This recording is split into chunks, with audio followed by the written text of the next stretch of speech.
Vale, perfecto. Os decía, cuando leemos un pasaje, ¿no?, queremos entender cuál es el propósito del autor. Y en el pasaje que vamos a mirar hoy, es muy fácil porque el mismo autor nos dice de qué va mi libro, ¿vale? ¿Para qué se han escrito estas cosas? Vamos a ver en el Evangelio de Juan, capítulo 20, versículo 30, él dice de su Evangelio: hizo además Jesús muchas otras señales en presencia de sus discípulos, las cuales no están escritas en este libro, pero estas se han escrito para que creáis que Jesús es el Hijo de Dios, y para que creyendo tengamos vida en su nombre. Ese es el propósito de Juan. Todo lo que Juan cuenta, todas sus historias. A Juan le gusta mucho el número 7. Hay 7 señales, hay 7 yo sois. Todo eso contribuye a que nosotros creamos, que nos convenzamos de que Jesús es el Hijo de Dios y que creyendo tengamos vida en su nombre. Presentar a Jesús como el Cristo, el Mesías, el ungido de Dios para nuestra salvación es el propósito principal del Evangelio de Juan. Todos sus discursos, todas sus historias, todas las señales cumplen este propósito. Y uno de los recursos que Juan usa son los yo soy de Jesús. Que estamos familiarizados, ¿verdad?, con los yo soy. El Señor Jesús dijo: yo soy el pan de vida. Yo soy, precisamente vamos a hablar del pan de vida. Yo soy el camino. ¿Qué más? La verdad y la vida. ¿Qué más? Yo soy la vid verdadera. Yo soy la luz del mundo. Yo soy la resurrección y la vida. Bueno, son 7 yo soy que están recogidos en el Evangelio de Juan y son muy interesantes, ¿no? Porque es como Jesús expresándose a sí mismo, diciendo lo que él piensa de sí mismo. Esta mañana vamos a ir al primero de estos yo soy. Se encuentra, evidentemente, en el Evangelio de Juan, capítulo 6, versículos 22 al 59. Juan 6, 22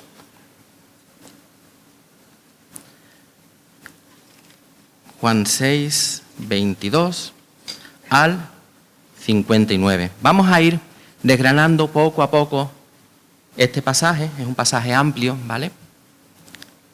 Nos ponemos en contexto primero. Bueno, ¿qué ha pasado aquí?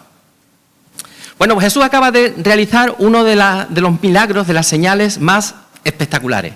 ¿Cuál puede haber sido? La alimentación de los 5.000, correcto. La alimentación de los 5.000, ¿vale? Entonces, Jesús con 5 panes y ¿cuántos peces? 2 peces, alimentó a una multitud compuesta por 5.000 hombres, más sus mujeres, sus niños, un montón de gente. 5.000. 2 panes, 5 peces, aquello fue maravilloso. La gente decía: este es el profeta que nos conviene, este es el Cristo que necesitamos, este es el rey que nos tiene que gobernar, este es el que va a echar a patar a los romanos de aquí y va a ser Israel un reino fuerte otra vez. Y cuando Jesús se entera, dice, se quita de en medio, porque su propósito, él le dijo a Pilato, ¿verdad? Mi reino no es de este mundo. Él no quería ser rey de Israel, él quiere ser rey en los corazones de todos los que creen. Entonces, él se va, la gente lo busca, no lo encuentra, sus discípulos atraviesan el mar de Galilea y Jesús va caminando. Cuando ellos están en medio del mar, Jesús va caminando sobre las aguas hasta ellos, ¿no? Bueno, conocéis el pasaje. Ellos llegan a la otra orilla y la gente lo busca y al final lo encuentra, porque el que busca a Jesús lo encuentra. Y esta gente lo buscaron y lo encontraron. Bueno, versículo 26 dice: Rabí, ¿cuándo llegaste acá? Respondió Jesús y le dijo: de cierto os digo, o sea, esto es de verdad, os lo digo de verdad, que me buscáis no porque habéis visto las señales, sino porque comisteis el pan y os saciasteis, ¿no? Me llama la atención cómo estas personas abordan a Jesús, ¿no? Ellos quieren hacerlo rey, pero están así como mareando la perdiz, ¿no? Rabí, ¿cómo llegaste acá, no? Lo buscan con la esperanza de serlo su rey, que encabece una rebelión contra los romanos y empiezan mareando un poquillo la perdiz, ¿no? La Reina Valera de 1909 lo dice en andaluz. Lo dice en andaluz, dice, de cierto os digo, me buscáis no porque habéis visto las señales, sino porque comisteis el pan y os hartasteis. Os hartasteis, dice la Reina Valera de 1909. Jesús le contestó, en la Nueva Traducción Viviente dice, ustedes quieren estar conmigo porque les di de comer, no porque hayan entendido las señales milagrosas. Versículo 27, trabajad, no por la comida que perece, sino por la comida que a vida eterna permanece, la cual el Hijo del Hombre os dará, porque a éste ha señalado Dios el Padre. La Reina Valera del 77, a mí me gusta comparar versiones, ¿vale? Porque como yo no sé griego ni griego, pues los traductores hacen un trabajo muy bueno, entonces yo comparo y es enriquecedor. La Reina Valera del 77 dice, trabajad no por la comida que perece, sino por la comida que permanece para vida eterna, la cual os dará el Hijo del Hombre, porque a éste acreditó con su sello el Padre. Mirad, la lucha por la vida es legítima, ¿vale? Que nosotros tengamos que salir mañana por la mañana a buscarnos el pan, pues eso es legítimo. El Señor Jesús lo dijo, ¿no? Cuando Él nos enseñó el Padre Nuestro, dijo, el pan nuestro dánoslo. Claro, hay que buscar el pan de cada día, ¿no? Y el apóstol Pablo dice, el que no provee para los suyos ha negado la fe y es peor que un incrédulo. La lucha por la vida es legítima. La lucha por el pan que se come, lo material, es legítimo. Pero la búsqueda del pan espiritual es indispensable. Es indispensable. Primera de Juan 2:17 dice, el mundo pasa y también sus pasiones, pero el que hace la voluntad de Dios permanece para siempre. Por eso Jesús nos anima a trabajar no por la comida que perece, sino la comida que permanece para vida eterna, la cual nos dará el Hijo del Hombre. Él es el que tiene poder para darnos esa comida eterna, que no se estropea porque ha sido sellado, ha sido garantizado por el Padre. Versículo 28. Entonces le dijeron, ¿qué debemos hacer para poner en práctica las obras de Dios? La traducción del Peregrino dice, le preguntaron, ¿qué tenemos que hacer para trabajar en las obras de Dios? ¿Qué tenemos que hacer para trabajar en las obras de Dios? Dice, vale, tenemos que trabajar para la eternidad. Bien, hay que trabajar para la eternidad. ¿Qué obras tenemos que hacer para asegurarnos la eternidad? Y ellos pensaban en las obras de la ley. Claro, con las obras de la ley hay un problemilla. Romanos 3:20 dice, ya que por las obras de la ley ningún ser humano será justificado delante de él. ¿Quién se podrá justificar por las obras de la ley? Nadie. Ningún ser humano será justificado delante de él por las obras de la ley. Porque por medio de la ley es el conocimiento del pecado. Hermanos, los mandamientos están ahí para que los cumplamos, ¿vale? Pero no están para salvarnos. Los mandamientos están ahí para decirnos que somos pecadores y que necesitamos desesperadamente un Salvador, que es Cristo el Señor. El cumplimiento de la ley no nos lleva a la eternidad. Jesús muestra una sola cosa que Él espera que hagamos. Una sola cosa. Los mandamientos eran 613. Había que cumplirlos todos. Dice, el que se equivoca en uno, como si se hubiera equivocado en todo. Imposible. Están ahí para decirnos que somos pecadores. Él espera una sola cosa. Versículo 29. Respondió Jesús y les dijo, esta es la obra de Dios. Esta es la obra de Dios. Escucha. Que creáis en el que Él ha enviado. La traducción del Nuevo Testamento de Fernando Arcas lo dice muy bonito. Él dice, Jesús respondió, lo que Dios espera de vosotros es que creáis en su enviado. La fe en Jesús es lo único que nos va a llevar a la eternidad. Y el resto del pasaje que estamos examinando, Jesús revela en qué consiste esto de creer en Él. ¿Qué es esto de creer en Jesús? Pero antes, todavía hay una objeción que Cristo tiene que resolver. Versículo 30. Le dijeron entonces, ¿qué señal, pues, haces tú para que veamos y te creamos? La traducción del Peregrino dice, le dijeron, ¿qué señal haces para que veamos y creamos? ¿En qué trabajas? ¿en qué trabajas? Versículo 31. Nuestros padres comieron el maná en el desierto, como está escrito, pan del cielo les dio a comer. ¿Vale? Vale, tú nos pides que creamos en ti. Pero tú, ¿qué señalases? Acababan de comer con 2 panes y 5 peces. No, con 5 panes y 2 peces, perdón, me he equivocado. Con 5 panes y 2 peces habían comido más de 5.000. Y le están diciendo, ¿qué señal haces tú para que te creamos? Para que veamos y te creamos. Y les dice, nuestros padres comieron el maná en el desierto, ¿no? Moisés le dio de comer, ¿vale? Tú le has dado de comer a 5.000 personas un día. Moisés le dio de comer a una nación entera durante 40 años. ¿Tú puedes hacerlo mejor que Moisés? ¿Tú lo puedes hacer mejor que Moisés? Le están diciendo. Versículo 32. Y Jesús les dijo, de cierto os digo, no os dio Moisés el pan del cielo, mas mi Padre os da, en presente, os da el verdadero pan del cielo. Porque el pan de Dios es aquel que descendió del cielo y da vida al mundo. No fue Moisés quien le dio el maná en el desierto. Fue Dios quien hizo llover el maná en el desierto. Y ese maná que llovió en el desierto es también una señal que apunta a Cristo. Es una de las formas en que el Antiguo Testamento nos está hablando de Jesús, porque toda la Biblia habla de Él. Toda la Escritura habla de Él. Y este maná es una señal, es una de las formas en que el Antiguo Testamento nos habla de Él. El maná vino del cielo, ¿vale? Vino de noche. El maná venía de noche. Cuando la gente estaba acostada en sus tiendas, el maná descendía. Cuando ella se levantaba por la mañana, el maná ya estaba allí. Había llovido, había venido en la oscuridad. Y Cristo vino en la oscuridad de nuestros corazones.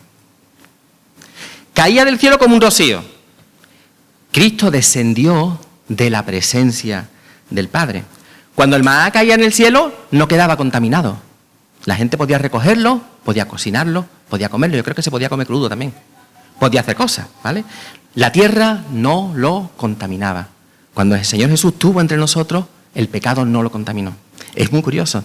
La ley decía, si un leproso va y te toca, o alguien que esté impuro con la ley te toca, tú quedabas impuro. Por la gente que iba con impureza a Jesús y lo tocaba, pasaba al contrario. La mujer del flujo de sangre, mucha gente, ¿no? Lo tocaba y quedaban sanados, pasaba al contrario. No, Jesús no se contaminaba con la contaminación del pecado en este mundo. Al contrario, donde Él iba, iluminaba, ¿no? La luz prevalece sobre las tinieblas, ¿no? El Señor Jesús, lo mismo que el maná, no se contaminó cuando estuvo en la tierra. El maná era de sabor dulce. Y Cristo es dulce para los que confían en Él. El maná debía recogerse y debía comerse. Y Cristo debe recibirse, debe tenerse, la persona debe apropiarse de Cristo. El maná vino como un regalo. Y de tal manera amó Dios a este mundo que regaló a su Hijo para que todo aquel que en Él cree no se pierda, sino que tenga vida eterna. Y cuando caía el maná, había suficiente maná para todo el mundo. Cristo es suficiente para la salvación. Hay muchas pistas que relacionaban el maná con Cristo. Dice el versículo 33 del capítulo 6 de Juan, porque el pan de Dios es aquel que descendió del cielo y da vida al mundo. Dios dio el maná en aquellos tiempos y ahora tiene una provisión mejor. Es verdad. El maná sustentó la vida del pueblo de Israel durante 40 años en el desierto. Pero Cristo sustenta la vida de personas de toda lengua, raza y nación por toda la eternidad. Versículo 34. Le dijeron, Señor, danos siempre ese pan. Danos siempre ese pan. Jesús le dijo, yo soy el pan de vida. Jesús se identifica con ese pan de vida. El pan que descendió del cielo de una forma mucho más real que aquella sombra que era el maná descendiendo en el desierto. Encarna lo que el maná sugería: provisión, salvación, humildad, eternidad, pureza, dulzura y gracia. Jesús usa Distintas imágenes para describir a los fieles y el efecto que tiene para ellos recibir este pan de vida. Dice el versículo 35, el que a mí viene nunca tendrá hambre, y el que en mí cree no tendrá sed jamás. Mas os he dicho que aunque me habéis visto, no creéis, porque no basta con verle, no basta con tenerle delante, hace falta creer, que es lo único que Dios espera de nosotros. Hace falta venir a Él. Y Jesús va a explicar un poquito más en qué consiste esto de venir a Él. Versículo 37. Todo lo que el Padre me da, vendrá a mí. Y el que a mí viene, no le echo fuera. Todo aquel que viene a Cristo es acogido, es amparado. Nadie que haya acudido a Cristo ha sido desechado. Viniese como viniese, Jesús acoge a todo pecador que viene a Él. Por eso no debemos temer venir a Cristo, estemos como estemos, porque tenemos la seguridad de que Él nos va a recibir. Él nos va a acoger, Él nos va a abrazar, nos va a dar protección, nos va a dar sanidad, nos va a dar salud, nos va a dar salvación. Y Cristo nos acoge porque eso es parte de su misión, porque para eso Él ha sido enviado. Versículo 38. Porque he descendido del cielo no para hacer mi voluntad, sino la voluntad del que me envió. Los judíos preguntaron, ¿qué obra haces tú? ¿Tú en qué trabajas? En el versículo 30. Y como eso es una pregunta terminante, no es una pregunta relevante para Cristo, Él la contesta. Yo he venido, yo trabajo en hacer la voluntad de mi Padre. Para eso ha sido enviado, para eso ha descendido del cielo, para eso Cristo se encarnó. Y la voluntad de Dios para Jesús tiene una doble vertiente. Versículo 39. Y esta es la voluntad del Padre, el que me envió. Que de todo lo que me diere, no pierda yo nada, sino que lo resucite en el día postrero. Parte de la voluntad de Dios para Jesús, para la misión de Jesús, es que no pierda nada de todo lo que le ha dado, de todo lo que le ha entregado, sino que lo resucite en el día postrero. El sujeto de esta frase es Cristo. El sujeto de esta frase, que expresa la voluntad de Dios, es Cristo. Que no pierda yo nada. Si Jesús tuvo la precaución de coger las sobras de la alimentación de los 5.000, eso lo vemos en este mismo capítulo, en el versículo 12, le dice a sus discípulos, recoged los pedazos, que no se pierda nada, que no se pierda ni un cachito pan, ni un trocito pescado, que no se pierda nada. Cuando se hubieran saciado, recoged los pedazos que sobraron para que no se pierda nada, dice el Señor. Mucho más cuidado tendrá en guardar a aquellos por los que Él entregó su vida. Yo no concibo que Cristo pueda fracasar en este aspecto de su misión. Yo me pasa como Lutero. Lutero decía, yo me miro a mí mismo y digo, es imposible que me salve. Soy un desastre y es imposible que pueda alcanzar salvación. Pero miro a Cristo y digo, es imposible que me pierda. Y es así. Es imposible que Cristo fracase en esta misión. Un segundo aspecto de la voluntad de Dios para Cristo tiene que ver con los creyentes. Versículo 40. Y esta es la voluntad del que me ha enviado, que todo aquel que ve al Hijo y cree en Él tenga vida eterna, y yo le resucitaré en el día postrero. El sujeto de esta frase es todo aquel que ve al Hijo. Todo aquel que ve al Hijo. Primero hay que ver al Hijo. Y es muy curioso. Yo no sé griego, ¿vale? Pero cuando Juan habla en este pasaje varias veces y usa el verbo que nosotros traducimos como ver, usa siempre o casi siempre la misma palabra. Pero en este pasaje, en este versículo, Juan usa otra palabra. Y yo os digo, yo no sé griego, pero esta palabra se parece mucho al español, ¿vale? A ver si adivináis. La palabra que se usa aquí es teoreo. ¿A qué os suena teoreo? Uy, casi. ¿Qué es teoreo? ¿A qué se parece en español? A una palabra española que se parece a teoreo. Tampoco. No va por orear, no. Teoría. teoría. De esta palabra viene teoría, ¿vale? Y se traduce en esta porción, se traduce como ver. Teoría significa mirar o contemplar, pero con un matiz de asombro, ¿no? Cuando uno logra una teoría, uno lo que hace es examinar la realidad, intentar comprender la realidad y ver cómo esa realidad encaja en un esquema mental de suceso de hecho. Y cuando uno descubre y dice, ¡ostras! Así es como funciona. Cuando uno se da cuenta de cómo funciona algo, ¿no? Hace una teoría y dice, esto puede ser así, esto explica por qué estas cosas son así, ¿no? Mirar con atención, con reflexión, aquello que ha cautivado nuestra atención, que ha atrapado nuestra atención, y verlo como una revelación que acabamos de comprender. Implica observar y analizar cuidadosamente para encontrar un sentido profundo que nos hace comprender la realidad.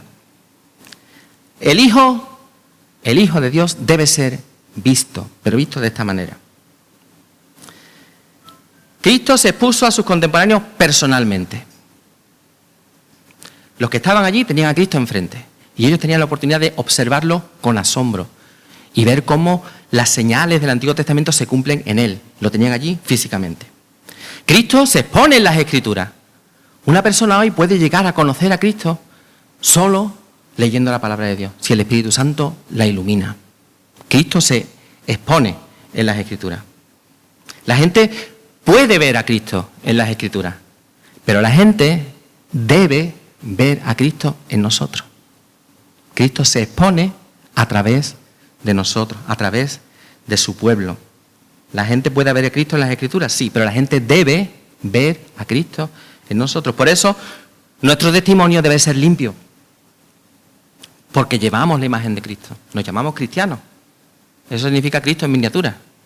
Nos llamamos cristianos y llevamos la imagen de Cristo. Lo que la gente ve de Cristo es lo que ve en nosotros. Y sería muy triste que alguien tuviese una imagen deformada de Jesús por nuestro mal testimonio. Por eso es importante que mantengamos limpio nuestro testimonio. Cristo se muestra y las personas deben observarlo. Y además deben creer en Él. Deben venir a Él para tener vida eterna y resucitar en el día postrero. Versículo 41. Murmuraban entonces de Él los discípulos porque había dicho, yo soy el pan que descendió del cielo. Y decían, ¿no es este Jesús, el hijo de José, cuyo padre y madre nosotros conocemos? ¿Cómo pues dice este del cielo he descendido? La familiaridad con la que estos galileos tratan a Jesús evaporó ese sentido de asombro que tendría que acompañar su contemplación. Ellos no podían ver a Jesús como Él mismo se estaba manifestando. Eran incrédulos respecto a su misión, a su identidad y a lo que Él mismo estaba afirmando. Ellos no contemplaban al Mesías esperado, ese pan que descendió del cielo, aquel que puede dar un alimento imperecedero, aquel que ha sido señalado por el Padre y acreditado por el Padre, aquel en quien se debe creer, aquel a quien se debe acudir. Ellos solo veían al vecino de Nazaret, el hijo del carpintero, el hijo de José y de María. Y lo que Jesús sigue diciendo no ayuda tampoco mucho a que ellos cambien de esta idea. Versículo 43. Jesús respondió y les dijo, no murmuréis entre vosotros. Mirad, la murmuración de estos galileos recuerda a aquella murmuración de Israel en el desierto, en el libro del Éxodo. Ambas murmuraciones manifiestan incredulidad, insatisfacción y resistencia a la voluntad de Dios. Y aunque Israel había sido testigo de las señales de Dios en Egipto, aquellas 10 plagas que Dios envió y usó para liberarlos de la servidumbre, dudaban de la provisión y del cuidado de Dios y murmuraban contra Él y contra Moisés por falta de pan y de agua. Y estos galileos que habían sido testigos de la multiplicación de los panes y los peces, no estaban satisfechos con el milagro y pedían una señal todavía más grande. Vieron el milagro, pero fueron incapaces de entender que ese milagro es una señal que apuntaba a Cristo. el pan que descendió del cielo, el cumplimiento real de aquella sombra que fue el maná en el desierto. Versículo 44. Ninguno puede venir a mí si el Padre que me envió no le trajere, y yo le resucitaré en el día postrero. Escrito está en los profetas, y serán todos enseñados por Dios. Así que todo aquel que oye al Padre, quédate con eso, y aprendió de él, viene a mí. No que alguno haya visto al Padre, sino aquel que vino de Dios, éste ha visto al Padre. De cierto os digo, el que cree en mí tiene vida eterna. Yo soy el pan de vida. Solo el Hijo de Dios ha visto al Padre. Solo Dios puede entender a Dios. Solo Dios puede entender a Dios. Y ver a Dios como Él es realmente. Solo Cristo puede revelarnos al Padre. Nadie va al Padre si no es por Él. A Dios no podemos verlo, pero podemos oírlo. Así que oír al Padre y aprender de Él es la forma en que el Padre nos lleva a Cristo. Sin la acción del Padre nunca llegaríamos a Jesús. Pero es nuestra responsabilidad oírle, contemplar y ver a Jesús, analizar los designios de Dios que se cumplen exclusivamente y maravillosamente y únicamente en Cristo. Aprender significa hacer nuestras sus enseñanzas y vivir conforme a ellas. Podemos oír a Dios hablando en su palabra. Y la idea es descubrir cómo lo que ha sido revelado de Cristo en el Antiguo Testamento se cumple de forma perfecta en el Mesías revelado en el Nuevo Testamento. Porque la fe viene por Él y el oír la palabra de Dios. Exactamente. Toda la Biblia, toda, desde Génesis hasta Apocalipsis, toda la Biblia nos habla de Jesús. Y creer en Él es tener vida eterna. Creer en Él es algo más que creer que Él existió o que Él existe. Se trata de conocer lo que las Sagradas Escrituras dicen del Hijo. Creerlo y vivir conforme a esa fe. Lo que creemos debe condicionar la forma en que nos comportamos. Solo la fe en Jesús nos lleva a la vida eterna. Él es el pan de vida. Versículo 49. Vuestros padres, es verdad, comieron el maná en el desierto 40 años. Vuestros padres comieron el maná en el desierto y murieron. Vuestros padres, es verdad, comieron el maná en el desierto y murieron. Este es el pan que desciende del cielo, para que el que de él come no muera. Yo soy el pan vivo que descendió del cielo. Si alguno comiere este pan, vivirá para siempre.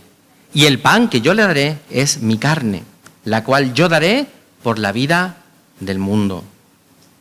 Comer el pan del cielo nos garantiza vida eterna.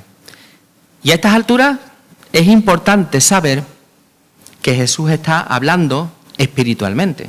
En este mismo capítulo, un poquito más abajo, versículo 63, dice: el espíritu es el que da vida, la carne para nada aprovecha. Las palabras que yo os he hablado son espíritu y son vida. O sea, que lo que Jesús está hablando no lo está hablando literalmente, lo está hablando espiritualmente. Él mismo lo dice, las palabras que yo os he hablado, estas palabras que nosotros estamos estudiando esta mañana, son espíritus, son espirituales, deben interpretarse de forma espiritual.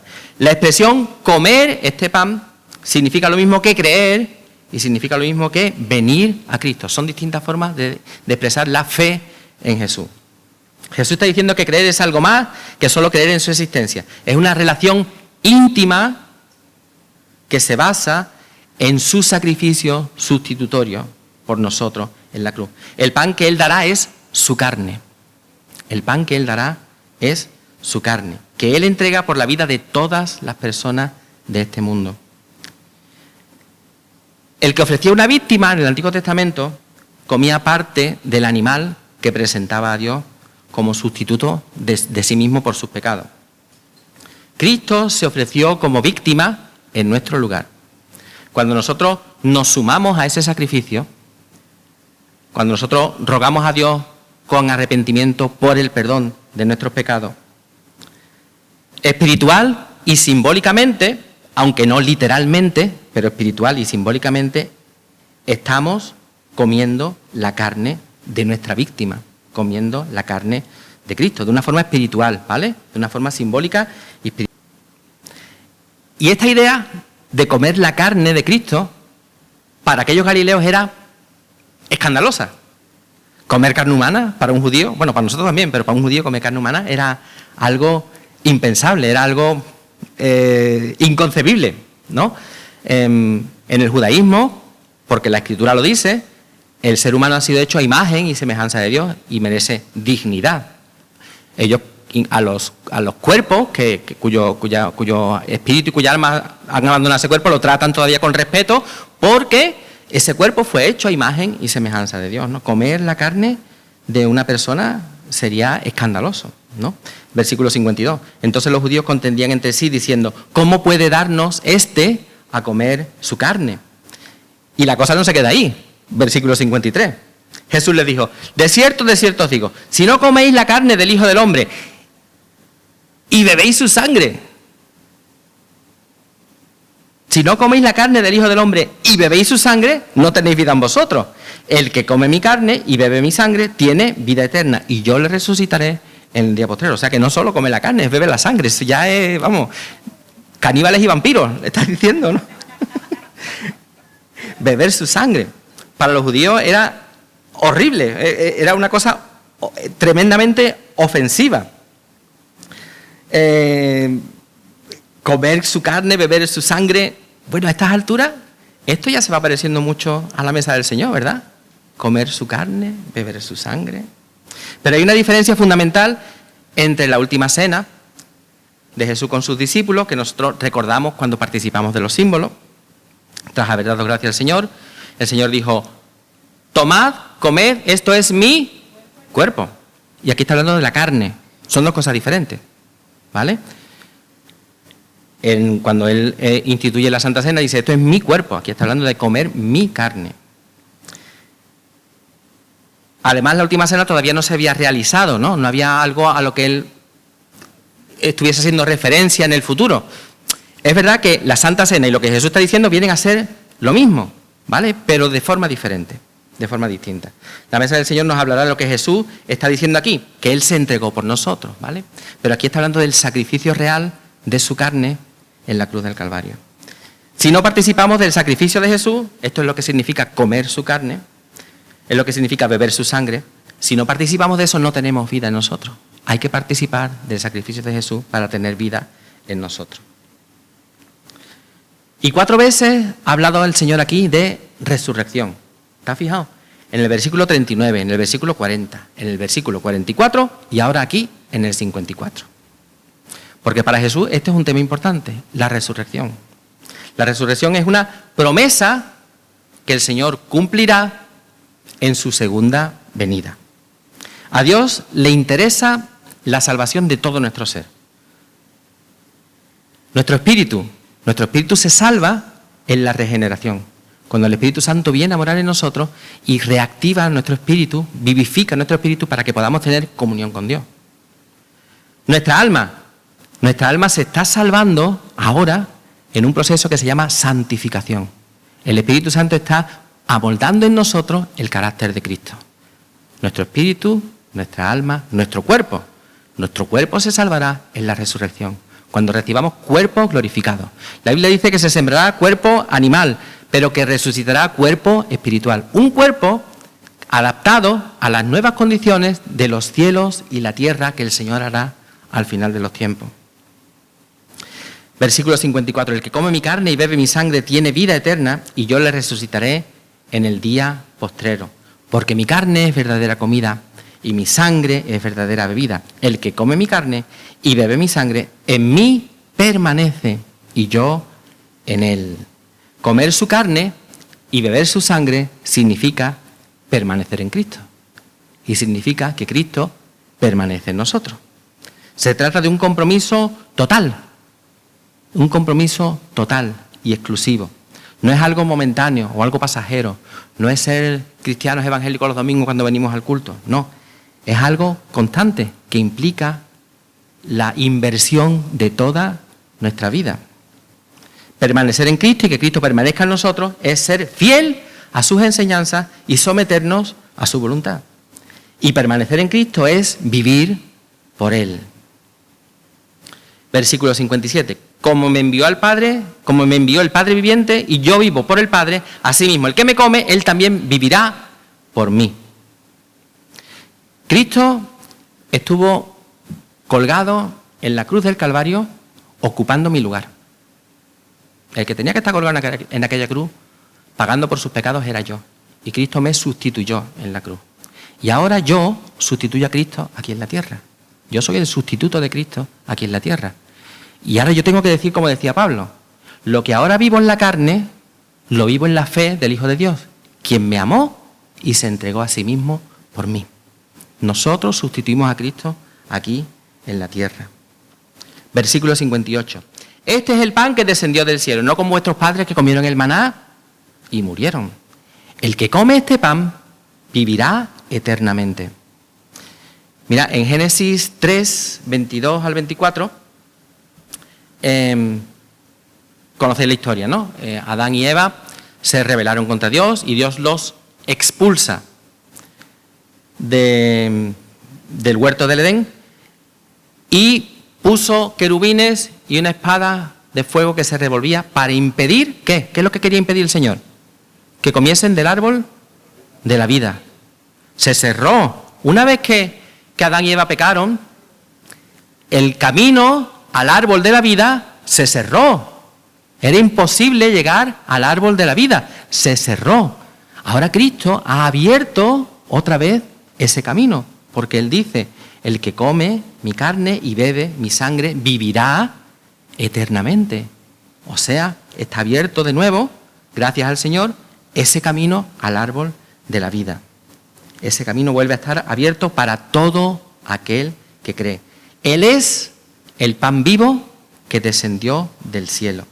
El que come este pan, el que bebe esta sangre, el que oye al Padre y aprende de Él, el que le ve con asombro y lo estudia, el que cree en Él, vivirá para siempre. Esa es su promesa. A Dios sea la gloria. Señor, yo te doy gracias, Padre, por tu palabra revelada, Dios mío. Gracias, Señor, porque nos da ánimo, nos infunde aliento, nos da esperanza, Señor. Gracias, Señor, por el privilegio de conocerte a ti, el único Dios verdadero, y a Jesucristo, a quien tú enviaste, el pan que descendió del cielo. Gracias porque tú nos permites comer de Él, permanecer en Él, Señor, por tu gracia. Gracias, Dios mío, porque a través de Él tenemos vida eterna y acceso directo a tener comunión contigo. Te damos gracias por tu palabra revelada, Señor, por aquellas personas a las que tú empujaste a escribirla, Señor, para que nosotros pudiésemos tener acceso a tus verdades, que son vida para nosotros, Señor. Gracias, Dios mío. Padre, nos encomendamos a ti, Señor, nos encomendamos a tu gracia, confiando plenamente en ti, Señor. Tú eres bueno, tu misericordia nos alcanzó, nos abrazó, nos rodeó, Señor. Tuyo es el reino, tuyo es el poder, tuya es la gloria por los siglos de los siglos. Amén. Que el Señor os bendiga.